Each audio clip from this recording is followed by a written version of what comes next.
customer minta gua ke istana. Apa dulu namanya bro? Oke, Apa nama dulu ini namanya? namanya Linguini Pescatore ala Jokowi. What's the story? Jadi waktu itu gue ditelepon, John ada waktu nggak jam 5.30 hari ini? Oh gue kira di sini, gue happy dong. Oh presiden mau ke. Yes. Terus ditelepon lagi, ya pak, ya nanti jam segini, nanti dikawal ya, nanti ke istana.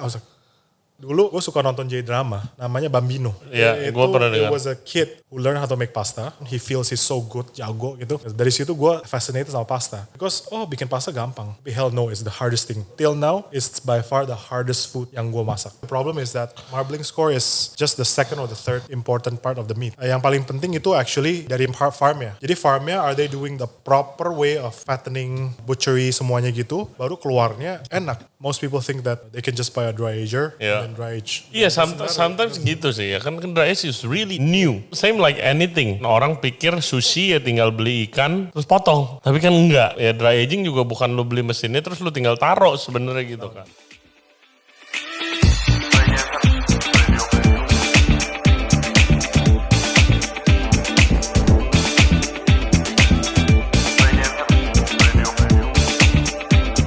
Hello guys, welcome back to Ray Jensen Radio Podcast. Hari ini kita lagi ada di Privy yang ada Dharma Wangsa untuk ngobrol-ngobrol sama chef ownernya Jonathan Tech. Dia juga adalah owner dan founder dari Privy Restaurant Group yang outletnya ada pelan-pelan ada banyak nih. Ada Privy di sini Dharma Wangsa, ada Mozzeria di Dharma Wangsa juga, dan juga ada John and Lou di SCBD yang baru belum lama buka. Nah, dia akan cerita tentang perjalanan karirnya karena berbeda dengan gua yang punya tradisional background sebagai chef kerja di dapur dan segala macamnya. Dia itu beda, dia tidak punya traditional chef background tapi sekarang bisa jadi chef restauranter yang sukses juga. Nah, di sini kita akan ngobrol-ngobrol sambil makan pasta. Jadi John akan show us the proper way to make carbonara dan juga spaghetti vongole. Dry aged steak juga, dan yang spesial itu ada pasta yang dia buat untuk Pak Presiden Jokowi. Penasaran kan? So you have to watch the show sampai habis. Seperti biasa jangan lupa subscribe di Ray Jensen Radio Podcast di YouTube, Spotify, and all other podcast platform. Follow kita juga di Instagram dan di TikTok di Ray Jensen Radio. Oke, please welcome Jonathan Tech dari Privy Hospitality Group. Enjoy the show. Oke, hey John. Thank you for inviting me, man. You're welcome. Jadi guys, kita kan lagi di Privy. Mungkin banyak yang belum pernah ke sini atau belum tahu. So, what's the story behind this amazing place nih? Okay, so it's a bit of an accident ya. Jadi dulu kan pertama-tama kan as usual bantuin bokap. Tapi because of family issues. Okay. Jadi I decided to go sendirian. Okay. Dan pertama itu pikir-pikirnya, wah kan I don't have a chef background kan. Jadi iya, lu bukan traditional background. Tapi gue dari umur 19 masak hampir tiap hari. Oke. Karena gue dulu di Amrik sekolah, ya uangnya nggak ada uang. Jadi gue terpaksa harus masak sendiri. Masak sendiri. Iya. Terus habis itu ya, setelah di sini balik nggak cocok. Terus di rumah kadang-kadang iseng gue bikin daging, yang guanciale. Gue kan suka Italian, gue suka pasta, gue suka pizza gitu. Gue bikin guanciale aja di rumah. Where do the interest of Cooking gitu. finer food came from? Karena kan lu ini bikin, nanti kita bakal ceritain sih guys. Tapi kayak John ini sampai punya bisnis produce keju sendiri. Ya kan tadi gua udah akhirnya gua ngetes bikin mozzarella gagal gitu kan. Terus habis itu you smoke your own meats, you dry age your own meats, bikin guanciale sendiri gitu. Itu dari mana interestnya? I don't know, mungkin dari awal thankfully maybe dulu pertama kali makan good meat tuh di Australia kan. Waktu sekolah di situ. And then it just stuck to me gitu. I like to eat. Pertama kan obviously you have to dari makan dulu. Makannya seperti orang gila dulu waktu kecil. Gue sekali makan bisa makan 3 pasta gini no problem lah. Oh shit. Gitu. Jadi dari situ ya mungkin jadi lidahnya juga rewel gitu. Balik-balik ke Indonesia, gue bilang bahannya kok aneh-aneh gitu. Beda daripada di luar negeri yang biasa. Beda banget. Jauh. Restorannya susah banget cari yang lidahnya cocok gitu. Jadi ya udah, setelah nggak cocok, gue iseng-iseng di rumah bikin guanciale untuk hobi sendiri ya.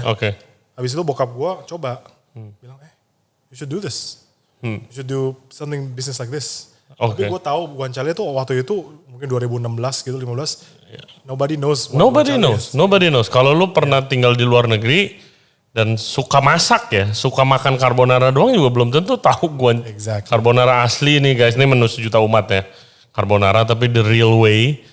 Ya kan pakai guanciale, pakai pipi, bukan pakai bacon biasanya gitu kan. And they age at least 2 bulan. Oke. Jadi habis bikin tuh jadi gitu, tapi I do change the strategy a bit gitu, karena gue tahu orang nggak ngerti guanciale. Yes. Jadi gue bikin bacon. Soalnya stylenya hampir sama. Ya, I remember lu bacon. Kita belum kenal tapi gue tahu, gue udah nyobain bacon lo. Ya waktu itu. Ya terus habis itu ya jadi research development dikit-dikit. Terus gue sampai ke Italia juga belajar gimana bikin salami dan lain-lainnya gitu. Oke. Tapi gagal di sini. Kenapa? Karena bahan bakunya di sini nggak memadukan. Just doesn't work at all gitu. Oke. Jadi ya udah gue fix aja di bacon. Terus gue juga jual smoke salmon gitu, yang smoky stuff gitu. Dan sebelum COVID lumayan jalan gitu. Jadi mulai COVID jalan. Yeah. Terus COVID happens. Everything haywire. Jadi bingung kan mau ngapain gitu. Yeah. Dan thankfully pasti waktu itu sebelum COVID kita udah ada planning di lantai bawah ya. The original privy gitu. It was supposed to be just a showcase. Okay. So nanti for marketing, for events, sama untuk showcasing my products gitu kan. I want to showcase good product to chefs or the customers. Pada waktu itu lu udah jualan apa aja? Gue udah jualan bacon, sosis, smoked salmon. Mostly, sama guanciale dikit-dikit. Waktu itu lumayan sebelum COVID, lumayan jalan guancialenya. Setelah COVID, guancialenya hit like super crazy. Bisa sebulan tuh bisa 50-100 kilo. Oh my God. Jadi because of the COVID itu kan, craze, mereka bikin guanciale Ya pengen bikin pasta sendiri yang legit. Oke. Dari situ mulai banyak orang beli guanciale dan sampai sekarang masih konsisten, lumayan banyak orang di Tokopedia online beli gitu. Apa sih bedanya bacon and guanciale selain satu pakai pipi? Prosesnya agak beda dikit. Curing prosesnya bersama. 1 minggu biasanya. Salt sama herbs. Herbsnya beda dikit. Kalau bacon herbsnya tuh lebih... it use herbs juga ya? Depends. Kalau di Amerika sama di Itali, kalau babinya udah bagus banget, itu nggak pakai herbs sama sekali. Literally just salt. Just salt. Tapi itu babinya harus enak banget. Nah di sini kan, obviously you cannot do that kan. So, I use a special mix of herbs and spices. Jadi beda dikit, curing sama. Abis itu setelah curing, bacon langsung di smoke. Ada juga kalau bisa bacon gue bisa age lagi 1 minggu just to lower the water content. Tapi kalau gitu juga difference-nya terlalu dikit, jadi nggak apa-apa, kita langsung smoke aja. Kalau guanciale abis setelah di curing, fermentation. Fermentasi dulu berapa hari di 18 derajat gitu. The bacteria ferment, baru balikin masuk ke 15 derajat. Baru itu 2 bulan. Jadi nggak di smoke? Nggak di smoke. Well, ada stylenya, ada guanciale affumicata, which is smoke guanciale. We don't really do that, jadi. Jadi lebih gurih rasanya? Lebih gurih. Jadi the longer it is, the more strong the taste of the fat kan. The fat kan, babi punya fat kan is very good at taking the flavors from the outside. Jadi herb spicesnya ngeresep banget. Dan biasanya kita pakai black pepper around it gitu. Jadi supaya jadi peppery dan enak gitu. How come? Gue remember I saw you again. Kita pernah berdekatan gitu, tapi jarang ngobrol, duduk gitu.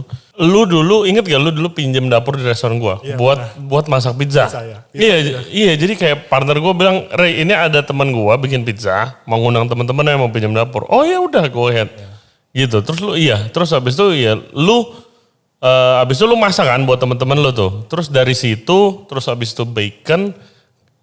Terus sekarang punya beberapa restoran yang udah ngehits juga gitu. Mozzeria dan yang terbaru John and Lu. Kayak prosesnya bagaimana dulu?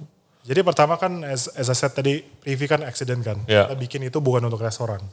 Tapi karena pas COVID, mungkin we got lucky. Jadi banyak orang nyari private room. Ya, jangan dulu banyak yang startnya begitu sih. Iya benar. Banyak yang startnya begitu. Terus ya suddenly it becomes a bit viral di area-area yang maybe the crowd yang suka fine dining di gitu, yang suka good meat, good pasta gitu. Jadi mulai banyak orang. Dan abis itu the next year, Mozzeria emang udah dari dulu kita pingin buka. Oke. Tapi gara-gara COVID jadi delay. Dan waktu itu cari tempat susah. Waktu itu tempat gue di bawah itu dipakai Starbucks, di rental ke Starbucks. Habis mereka cabut, gue bilang oh ya udahlah, gue pakai aja tempat gue sendiri. Gue buka Mozzeria, terus habis itu Privy sama Mozzeria doing quite well. Jadi next stepnya temen gue ngajak, why not bikin something more casual gitu.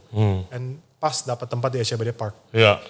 Prime location, right? Very prime location, and we got very lucky. We were one of the first one to sign, jadi kita lumayan oke lah deal-dealnya ya. Very important. Yeah, it's very very important. Economics is very important, more important than food actually.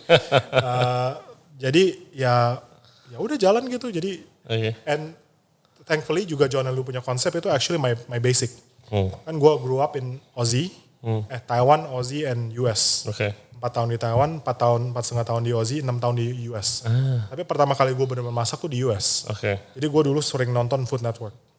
Terus why Italian yang stuck? Gak tahu ya. Actually there is a weird reason why. Dulu gue suka nonton J-drama. Sorry, apa? Japanese drama. Japanese drama, Dulu in the early 2000s, Japanese drama was the king of Asian drama kan. So there is this manga yang diport jadi drama, namanya Bambino. I've heard. Gue pernah dengar. It was a kid who learned how to make pasta. He's in his hometown. He feels he's so good, jago gitu. Terus dia mau challenge himself ke Tokyo, ke the best restaurant di Tokyo. Baru dia take a humble pill. Baru ngerti dia he's nothing gitu, comparing to. Dari situ gue fascinated sama pasta. Because bikin pasta gampang. Tapi hell no, it's the hardest thing. Still till now, it's by far the hardest food yang gue masak. Kenapa?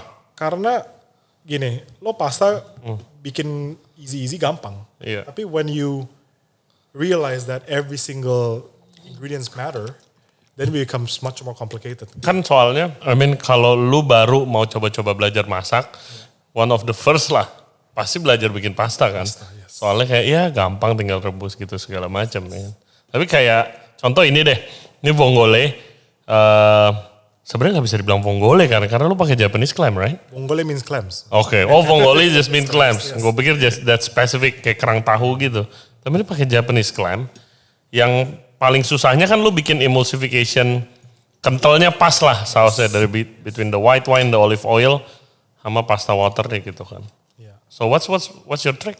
I think it's just the amount of pasta I cook in my life is udah nggak bisa di-count. Jadi I think that's where experience comes number one gitu.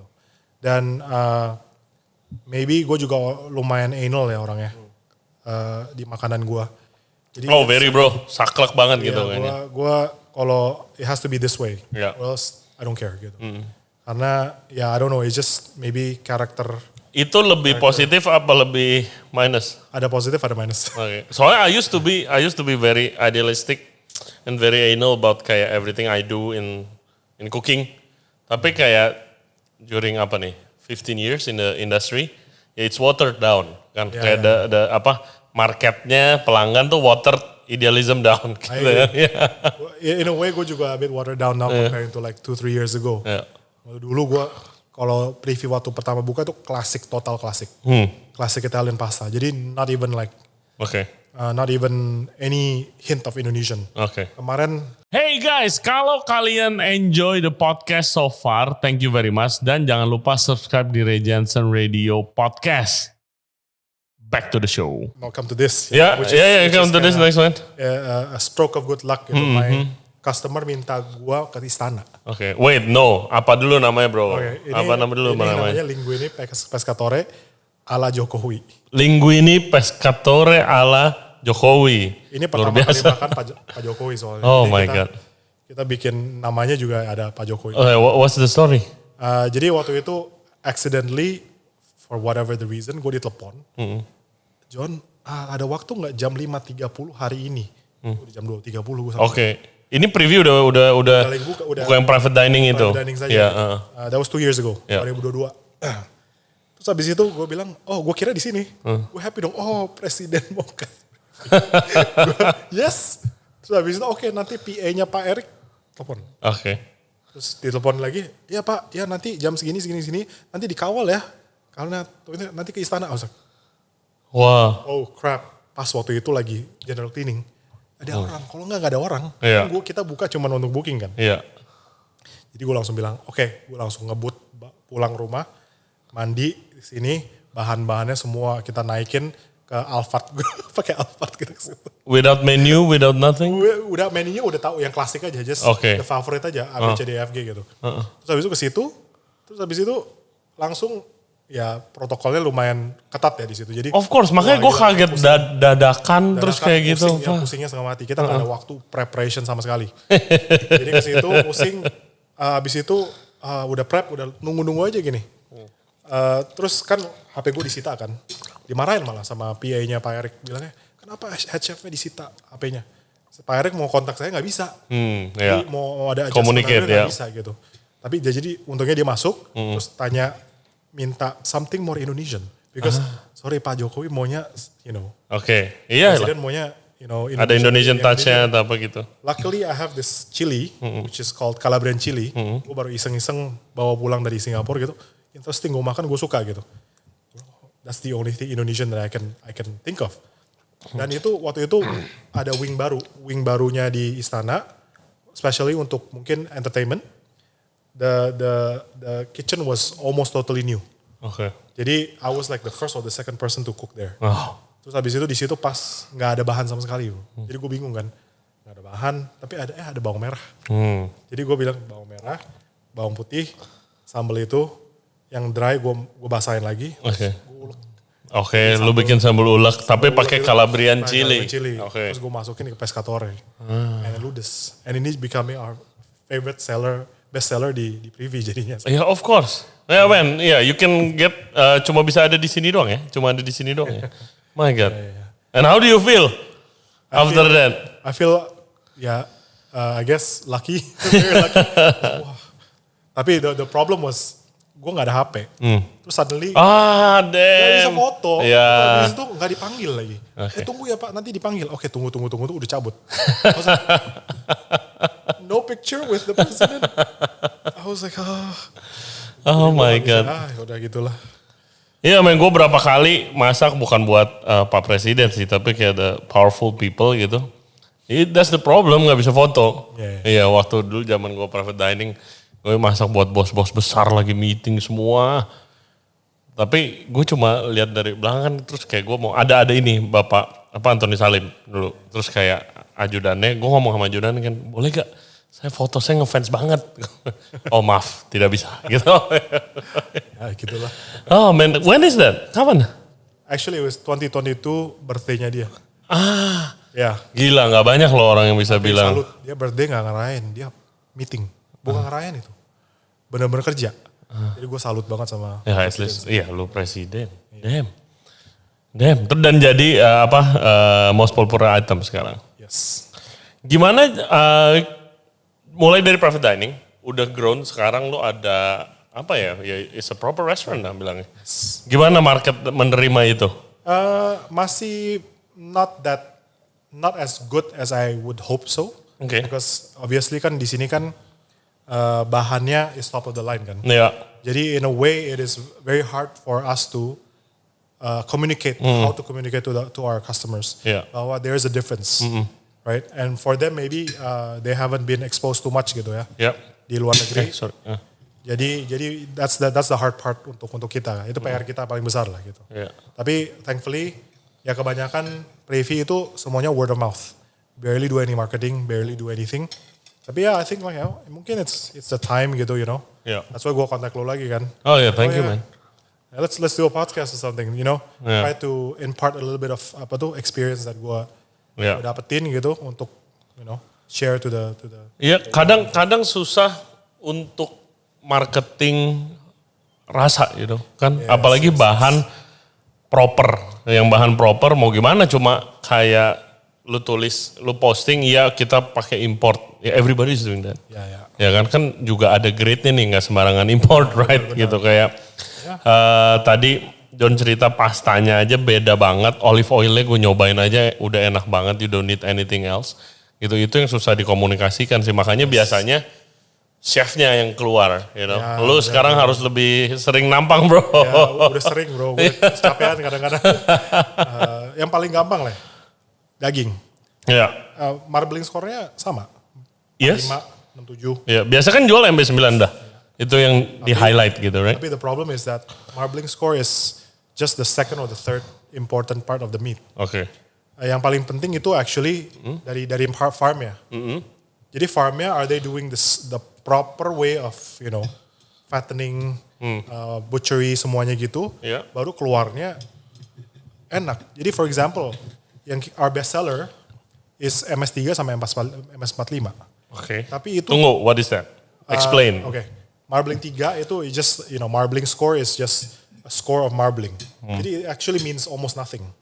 It's just, is it kind of bisa kelihatan, kalau MS-nya lebih tinggi, biasanya lebih empuk. Ya, yang banyak putihnya gitu kan. Ya, marbling. Jadi fat Kayak contentnya dia. kayak petak lah, banyak fat content. Iya, terus. Tapi the problem is that every brand has a different taste profile. Ya. Jadi kita pilih brandnya yang cocok dengan taste profile kita. Jadi kenapa coba lu suka banget kan yang ini. Gila, because somehow certain type of brand itu when you dry age itu bisa lebih enak daripada brand lain. Oke. Jadi that's why we choose a certain brand like Stockyard, like Share. And one more, I told you I cannot tell you what that is because it's very limited. Rahasia perusahaan. Itu juga sering banget habis karena kita limited quantity. Jadi it's and also the process of dry aging harus benar obviously. And I find that maybe I need to impart a little bit of teknik ya di dry aging gitu. It's not the machine that matters kan. Nah ini kan kalau kita bilang gourmet restaurant sekarang itu kayak udah hampir pasti ada dry aging machine. Yes. Yang kan kadang buat of course buat daging, kadang buat ikan, ada beberapa gitu kan. Yes. Tapi you prefer to make your own. Yeah, it's a bit of a company circuit. Jadi I can only impart a little bit. Jadi you just have to understand the process of dry aging to what's the point. Rather than having a dry aging just for the sake of dry aging. Ya. Ngerti kan? So kalau ada proses result yang bagus, resultnya bagus dong. So what you're trying to get is the result. Yeah. It's not the process that you're trying to get kan. Yeah. Kan sekarang kan kebanyakan mungkin mereka lihat prosesnya, tapi resultnya belum tentu as good as what you want kan. Yeah. Exactly. Tadi lo juga bilang ini beda. You know, of course. Beda loh. Bukan funky doang gitu. It's like, you know, it's something that I cannot really explain. Fresh and dry aging meat, it's a different beast. Satu enak, tapi satu lebih enak lagi. Tapi kebanyakan orang yang customer kita yang nggak suka dry age, mereka udah trauma, right? Salah dry aging kayak keju biasanya. Baunya keju. Actually, it's not supposed to be like that. Gue pikir yang pencinta dry age nyari itunya bro selama ini. Ada sedikit kalau older dry age itu emang ada sedikit funky-nya. Oke. Itu normal. Kayak older nih talking about berapa? Like usually funk starts around 40 days. 40 days. 40 days. Oke, kalau kayak gini? Ini 28 days. 28 days. And every cut has a different funk level. Ya 40 tergantung. days ribeye sama 40 days short loin, funk levelnya beda. Oke. So because the ribeye punya fat content lebih gede, lebih banyak, funk levelnya lebih tinggi daripada short loin gitu. Jadi 40 days short loin sama 40 days short loin it equals to maybe 30 something days punya. Iya. Semakin banyak fat content ya. So it really depends. At the end maybe you have to resultnya lo mau apa. Baru lo track back gimana cara dry agingnya gitu. Oke, jadi baru lu cari dry age-nya mungkin lu cari abis itu daging yang cocok. Exactly. Dan prosesnya yang cocok gimana. Gitu. Exactly gitu. Oke.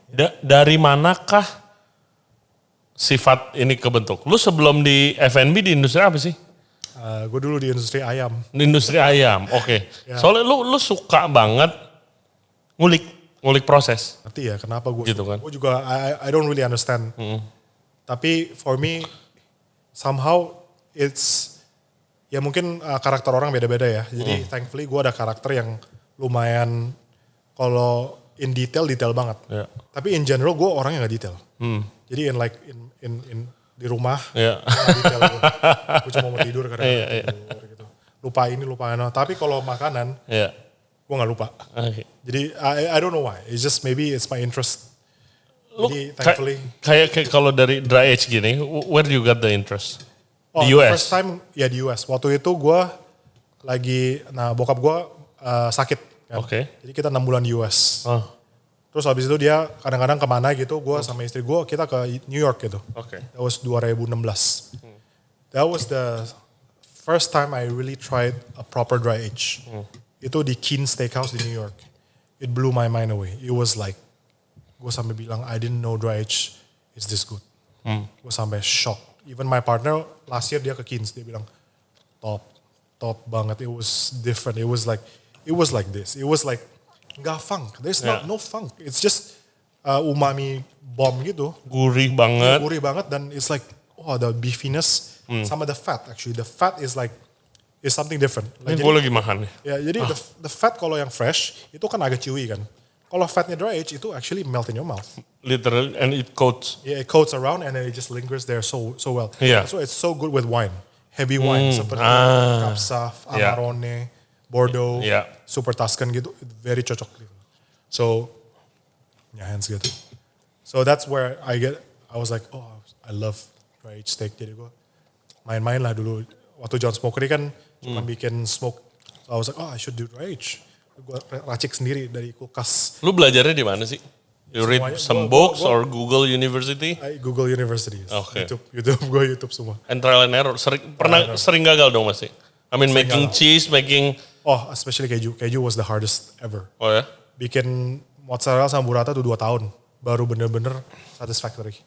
Susah banget. Oh. Ya, Ya tadi gue sekali sih hancur sih. It's super hard. A lot. Karena cheese making ada science-nya. Tapi a lot of kayak artisanal work yang pakai tangan gitu kan. Yes, and sometimes the science doesn't even tell you why. Like, harusnya gini. Tapi kadang-kadang, for example, a bit of a secret, whey kan. Whey, We use yeah. the whey for taruh itu. Tapi waktu itu kita pakai whey terus gagal terus. Kenapa? Bingung kan? Oke. Cuman gara-gara satu hal, pH-nya salah. Oke. Baru kita accidentally pakai whey-nya pH-nya bener di store baru bener. Bagus. Jadi lo bingung. Jadi gitu toh. Jadi it's like trial and error how many times baru kadang-kadang accidentally ketemu the reason why bisa tahan lebih lama gitu. So Yeah. it's gitu. And now you supplies, right? Ya, I supply. Where do you reach out kalau mau beli keju-keju lu? Ya ke John Smokery aja. Oh, John Smokery. Smokery, yeah. Oke. Apa aja produknya? Bacon. We do smoked bacon with a lot of like hand carried kayu, apple wood, hickory wood, dan kita juga pakai local wood yang rambutan. Tapi most clients, restaurants and even online mereka prefernya apple wood. Karena lebih mild, lebih sweet, nggak terlalu pungent, jadi pas gitu. Kalau hickory agak sedikit manis-manis, agak sedikit itu rambutan tuh agak sedikit kenceng. Yeah. So really Very depends. pungent. Yeah. Kalau did you do dry age terus lu supply ke restoran apa gimana? Kalau dry age dulu enggak, soalnya I think it's because most people think that they can just buy a dry ager, dry aging machine, and then dry age. Yeah. Tapi actually, if you don't understand how to dry age, Iya, sometimes gitu sih ya kan dry age is really new. yeah, Iya kan, same like anything. Gitu kan orang pikir sushi ya tinggal beli ikan terus potong. Tapi kan enggak. Gitu kan ya dry aging juga bukan lu beli mesinnya terus lu tinggal taruh sebenarnya gitu kan. ya jadi ya bener, ya gitulah. It's somehow like it's a process that thankfully waktu itu I wasn't given the enough budget to do anything. Jadi gue harus bootstrap kan. Yeah. how to use the little Budget that you I have, ya. untuk dapetin result yang gue mau. Gitu. Jadi kemarin ya gue nggak bisa beli dry aging machine, gue beli GA Expo 480 bro. Oke. Jadi gue racik-racik baru bikin dry age, ternyata bisa juga gitu. Jadi gue bilang, untung gue nggak ada budget juga. That's also a blessing in disguise in a way gitu. Terus let's talk about the crust tadi. Tadi kan lu pakai, gue baru pernah lihat ada di Indonesia mesinnya actually, yang biasanya kan zaman sekarang lagi ngetrennya di mana-mana orang pakai Josper oven, right? Atau enggak Santa Maria Grill yang bisa naik turun tuh grillnya. Tapi ini itu is a meat broiler. It's a steak broiler. Steak broiler. Apa bedanya sama yang itu? Kalau Santa Maria kan is a grill. I think number one is the temperature it can hit. Oke, temperaturnya. Up to 800 degrees Celsius. 800? 800. Oke. Itu gila, yes. Gila. Yeah, that's why you can get the crust yang usually you cannot get. Yeah. That's why kenapa in New York Steakhouse semuanya pakai gitu. New York Steakhouse, they have very good crust, right? And then they are how do you say that?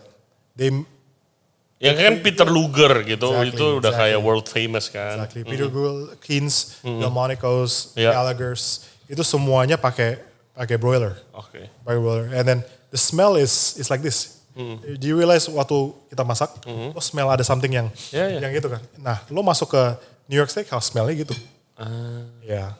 Teman gue yang dulu pernah kerja di New York, datang ke sini, oh man, this reminds me of New York. Dia bilang gitu. Jadi, that kind of mesin juga, it helps a lot. Not only that, tapi konsistensinya jauh lebih gampang.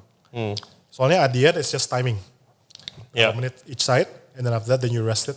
And then ya udah gitu doang gitu. Lu kalau mesin oke, ingredients oke, terus tahu caranya aja, Yeah, exactly.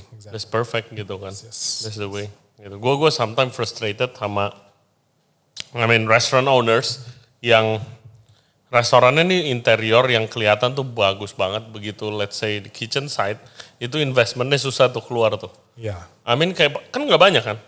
Nggak. Mungkin orang banyak udah tahu, oh pakai itu paling enak. Tapi kayak, kepentok. I think kalau ini kayaknya still orang masih nggak ngerti ya.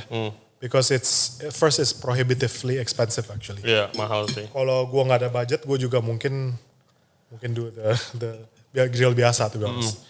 Tapi I know that this results in the best crust that I want. Jadi ya terpaksa kita harus pakai ini gitu. Yeah. Very nice man. Yes. Very nice. Terus gimana jadi pengalaman lo nih? Udah berapa lama di F&B? Jadi chef owner, you run a restaurant every day. Well yeah, Nyesel gak? Pindah industri? Enggak sih. Cuman it's like, at first kan gue anti bikin restoran actually. Gue bilang, aduh restoran nanti Why? gue harus manage orang, pusing gue. Soalnya gue had a very bad experience at my dad's company gitu. Okay. Jadi dealing with people is not my forte lah. Yeah. Gitu. Jadi tapi somehow thankfully juga when I cook my customer and my friends they accept the taste bud lah. Taste budnya accept the style that I cook. Jadi mungkin that helps a lot juga gitu. Dan kan gue juga udah bilang tadi masuk ke sini tuh accident because of Privy jadi popular. Gue bilang lebih gampang bikin restoran daripada gue jualan bahan malah. Soalnya unfortunately bahan not many people appreciate it.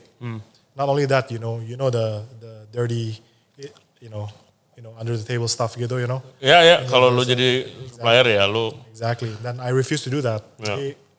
Oh, that's annoying, man. Oh, that's very Lu annoying. harus ngelobi sana sini. Not only that, pernah kita kirim ke satu restoran, like say 10 kilo punya burrata, nggak ada pernah masalah.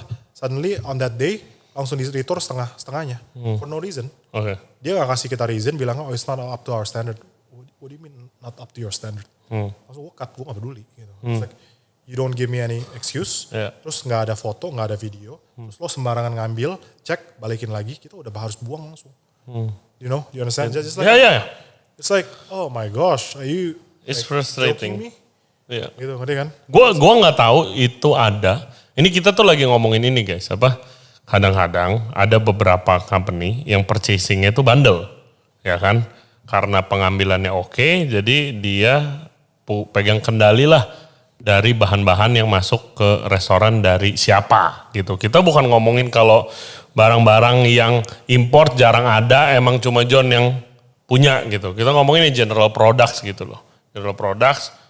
Gue pernah ini pengalaman gue pertama kali opening hotel waktu itu. Terus purchase, gue bilang sama purchasing gue udah ngomong bahan semua gue yang kontrol. Gue bilang karena gue pengen tekenin quality kan gitu. Oke chef gitu. Tapi kayaknya nerimanya salah gitu, dikira barang gue yang kontrol tuh berarti pakai kenalan gue semua atau apa gitu kan. Nah yang gilanya jadi referral yang biasa kerja sama dia di refer ke gue semua. Terus pada nelpon gue, oke Pak, misalnya gas, yang paling gue inget itu gas. Ditelepon, terus kayak oke, Pak Ray butuh apa biar kita masuk? Nanyanya langsung gitu doang. Oke gas, gue bilang, Pak ya udah, quotation aja. Gue bilang quotation aja. Oh enggak, jadi kita per bulannya berapa? Malahan gue ditanya gitu. Gue kayak, oh begini kan. Begini kalau mau masuk, jadi ya entah purchasingnya, atau chefnya itu ya kayak KKN gitu atau apa main dalam, akhirnya yang kena kan bisnisnya juga, the restaurant suffer. Udah we know marginnya begitu kan, it's quite common gitu kan. Ya, unfortunately that's why kenapa gue realize that bikin restoran kayaknya lebih gampang deh. gue kayaknya ya fokus dikit di restoran, tapi sayang juga tahun ini sih gue pingin fokus dikit ke John Smokery lah. Ya. Sekalian gue istirahat bentar bro. Buka terlalu banyak restoran juga pusing nanti. Oh man. Jadi ya gue pingin, ya that's why kenapa would like to share aja gitu.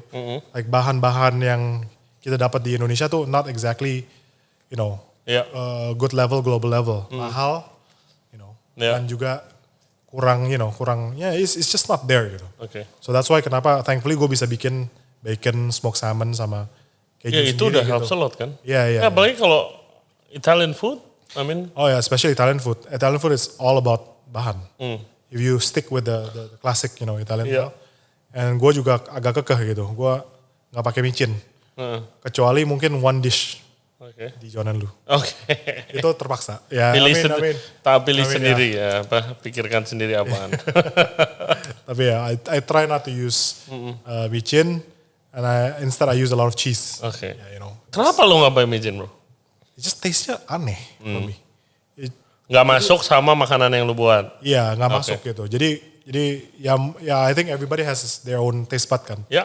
Untuk gua, ya kalau gua terlalu banyak pakai micin juga, I don't know, it's just like at the end, gue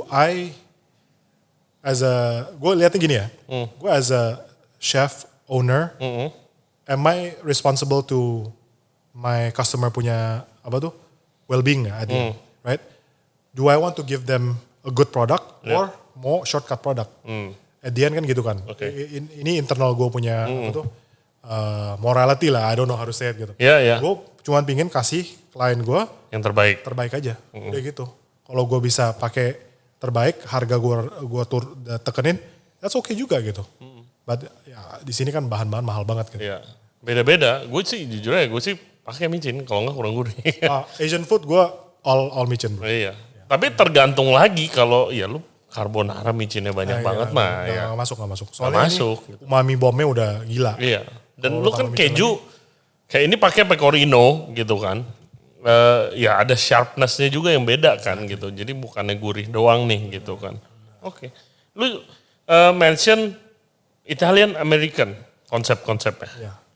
Itu konsep mozzarella, John and Lu dua-duanya apa gimana? Kalau mozzarella it's more like a deli. Oke. Neapolitan pizza. Jadi waktu itu I was obsessed suddenly with Neapolitan pizza. Jadi gue apa yang membuat Neapolitan? Gue yakin banyak yang nggak tahu.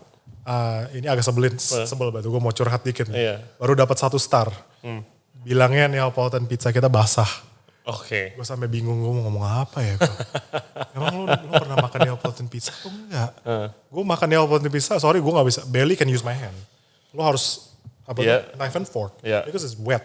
Why is it wet? Because they use fresh mozzarella. Either bufala or fior di latte, which is susu. Yeah. Right? Jadi lu kalau tak pakai fresh mozzarella, automatically basah. nggak bisa. Kita udah tried our best not to do basah, tapi cannot. That's our style gitu. Ya. Jadi Kalau di Itali kan makan banyak yang pakai sendok pisau garpu kan. Neapolitan style is the original, the grandfather of Iya. pizza gitu. Jadi gue kadang-kadang orang bilang komen basah gue sampai ya sorry ya, I don't know what to say because gue kalau rebuke back bilangnya emang gini kelihatannya Sombong. Serba salah gitu. Ya udahlah gue diem aja lah. I mean a lot of people like it, ya udah gitu aja. Oke. And so Neapolitan pizza ada beberapa things that you have to follow to be considered Neapolitan pizza. One is the dough. The dough. Dough-nya cuman boleh ada 3 ingredients ya. 4 ingredients. Flour, yeast, salt, and water. Oke. Isn't that any dough? No. Kalau New York style itu pakai olive oil. Oke. Yeah. Yes, benar. Bisa pakai olive oil. Even like Roman style, maybe pizza taglia, pizza yang yang crispy itu pakai oil. Oke. So gue juga pernah belajar di Rome bikin pizza yang itu enak juga pakai oil gitu. Iya, Neapolitan tanpa olive oil. You cannot have oil. No. Okay. Number 2, the oven has to be proper Neapolitan oven, which we do gitu. We import dari Italia kan. Iya. Banyak supplier juga bisa. Tapi kebanyakan orang yang pakai oven itu doesn't know how to use the oven. Because they don't do, nggak sampai 400 derajat Celcius. Oke. So Neapolitan Irit pizza- gas, bro.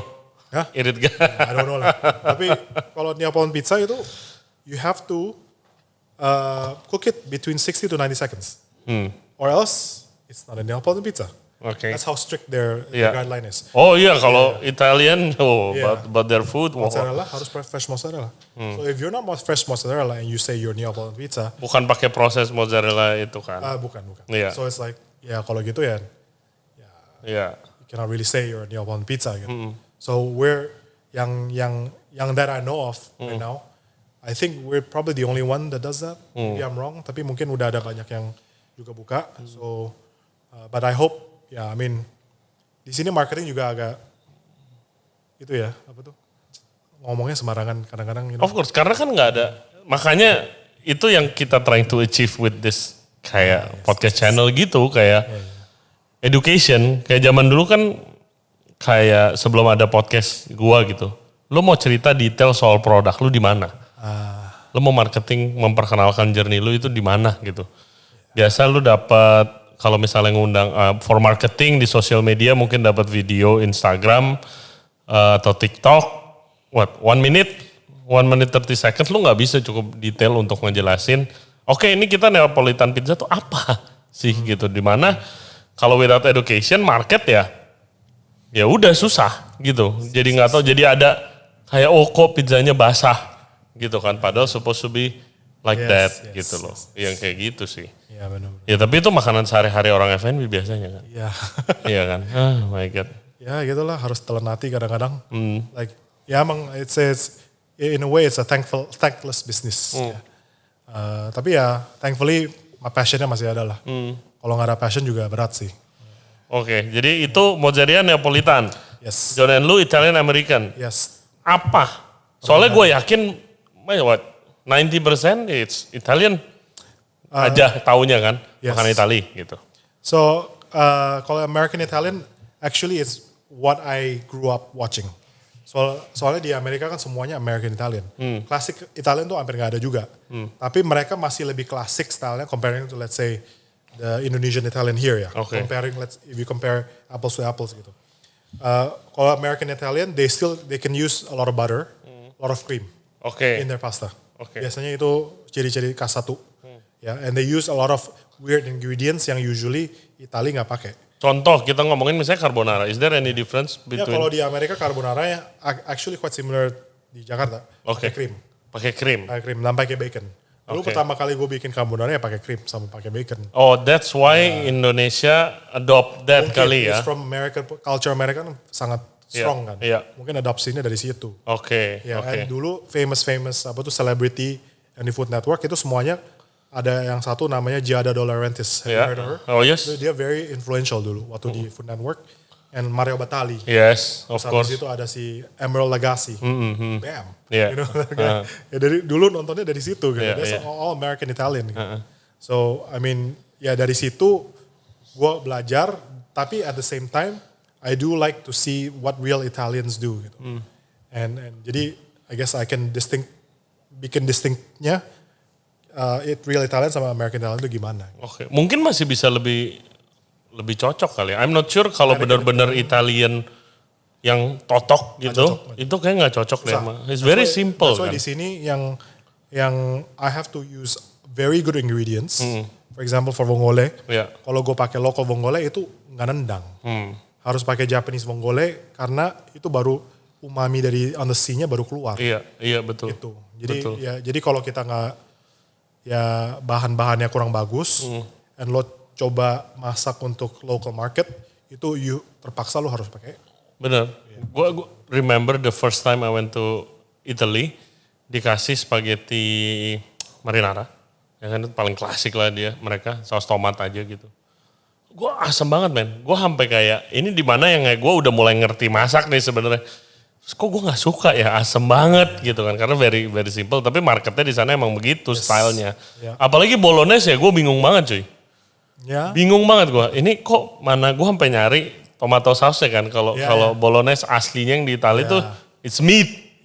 Ya kan, bukan di meat diaduk. Tapi kalau di US gimana bolognese? Bolognese basah dikit. Oke, pakai saus tomat. Oke. Jadi make sense banyak. That's gitu. Why I think the American itu influence ke Indonesian culture punya Italian itu lumayan gede. Gitu. Oke. What's next? What's your big plan? Selain tadi mulai fokus ke John Smokery lagi? I think internally gue pingin create a good team foundation. Oke. Jadi karena kan kita ekspansinya lumayan cepet kan. Cepet banget bro. Dari dalam 2-3 tahun langsung 3 restoran gitu. And then wah cepet sih itu. Mostly one man show gue. Investornya juga kecil. Gue still hyper majority. Gua prefer to have a partner. Operational ya. Gitu, operational investor pasti ada biasanya. Tapi kayak gue perlu constantly tektokan gitu loh. Gitu. Gue juga I feel I need it, tapi gue haven't found an operating partner or marketing partner yang gue bisa. Iya, yang sejalan susah banget. Jadi, jauh lebih susah daripada nyari istri. Kalau gue beneran men. Gue kalau di my group itu gue produk. Gue produk, gue makanan. Kalau service ya karena sekarang gue yang punya gue kan speakeasy Japanese bar ya. Jadi kayak servisnya langsung dari bartender gitu.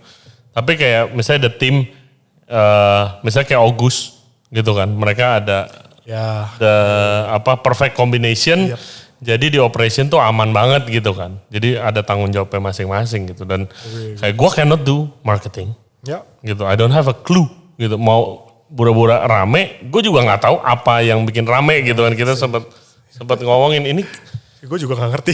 Iya, jadi kita tadi off the air discuss kayak, oke, tempat kita rame, doing good. Tapi apa yang membuat tempat ini rame dan mungkin ada formulanya bisa direplikat ke tempat lain kan gitu kan. It's not an exact science kan. Jadi harus, I think luck does play a big part. I think 50% is luck. Terus maybe 40% is lokasi. 10% is other things. Kayaknya gitu deh. Iya, lokasi sih, zaman sekarang ya. Crazy sih. Lokasi salah, tadi udah juga diskus lokasi salah kemarin Hot John's kan. Bikin fried chicken concept, salah lokasinya. Wah langsung mati. Jadi it's a learning process lah. It's really a learning process. That's the first thing I learned tuh begitu graduate cooking school kan. Jadi abis graduation terus kayak chefnya bilang besok masuk. Ini udah wisuda nih, tapi besok suruh masuk. Terus habis itu kayak diundang di sekolah chef and restauranter pengalaman dari all over Paris. Terus tergantung konsepnya. Kayak siapa ya di sini yang tertarik suatu saat nanti mau punya restoran fine dining misalnya. Ada yang angkat tangan, oke suruh minggir. Terus ada chefnya. Terus ada, siapa di sini berarti yang mau casual restoran mau bukanya. Angkat tangan, minggir lagi sama chefnya yang udah pengalaman di situ, punya bistro terkenal misalnya. Terus gua itu di tempat yang bistro, terus kayak what's the most important thing? Terus kita ya chef-chef baru lulus, the food, ini the ingredients, the team. No, ada 3 things paling important. Location. Ya gitulah. Oh man. Emang. Dan I feel location di Jakarta tuh tricky. Karena you think it's good. Ya. Actually it's not. Ya. Jadi berapa kali tuh kita juga banyak di offer kan location baru gitu. Ya. It just feels like kurang apa gitu. Ya. Terus kurang apa terus suddenly jadi bagus. Jadi it's not an exact science. Jadi Again. you think, Yes. ya udah. Ya kadang ada misalnya temen buka terus kita nanya, lu yakin buka di sini gitu kan? Tapi ternyata bagus banget gitu kan. Ya, man. So ya, gitulah. Oke. It's a very tricky business. Tapi at the end nggak bosan. Ya. It's very fulfilling kalau buat gue. Yes. Ya kan? Gue paling takut bosan soalnya. Jadi gue, I guess cocok sama karakter gue. Ya. Ya. Well, listen, thank you for the food. First of all, excellent food. Guys, lo harus try yang belum pernah ke Privy. I recommend kalau suka yang a bit ada Indonesian taste ini, linguine pescatore ala Jokowi. Yes. Ya kan, ini carbonara. It's not your standard carbonara, guys. And the steak ini bone in rib eye, oh my god, bro. Oh my god. Tadi si John bilang dry ice gua paling enak. Gua fuck. So good, bro. So good. And congratulations juga for your sukses. Semoga lancar-lancar nih lo ketemu tim yang bagus lah. Amin. Ya kan? Moga-moga bisa. Yes. Siap. Oke, guys, itu aja obrolan kita hari ini di preview sama John Tech. Please visit outletnya. Ada Privy di sini di Dharma Wangsa. Terus habis itu ada John and Lou itu di CBD. Di Dharma Wangsa juga ada Mozzeria. Terus bisa kontak John Smokery for your cheese and bacon, right? Kontak and follow Instagramnya. Instagram lu di mana, bro? Banyak sih. Oke. Kalau gue hungry. Semuanya. Hungry.john. Hungry.john, nanti di description kita list down semua Instagram outlet-outletnya. Thanks again. Thank you bro. Thank you. And guys, thank you banget buat yang udah dengerin dan yang udah nonton podcast kita kali ini. Jangan lupa subscribe di Ray Jensen Radio Podcast, YouTube, Spotify, and all other podcast platform. Juga follow kita di Instagram dan di TikTok. Okay guys, we'll see you next time. Bye-bye.